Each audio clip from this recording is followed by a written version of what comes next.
नेपालको शासन सत्ता र राजकीय सत्ता नेपाली जनतामा निहित रहेको नेपालको संविधानप्रति पूर्ण वफादार रही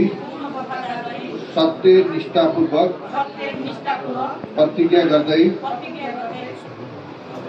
ईश्वर र देश र जनताको नाममा शपथ लिन्छु कि सुदूरपश्चिम प्रदेश सरकारको राज्य मन्त्रीको पदको जिम्मेवारी प्रचलित कानुनको पालना गरी मुलुक र जनताको भलो चिताई कसैको डर नमानी पक्षपात नगरी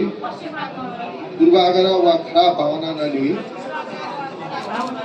ईमानदारीका साथ वहन गर्नेछु र आफ्नो कर्तव्य पालनाको सिलसिलामा आफूलाई जानकारीमा आएको कुरा म पदमा बहाल रहँदा वा नरहँदा जुनसुकै अवस्थामा पनि प्रचलित कानुनको पालना गर्दा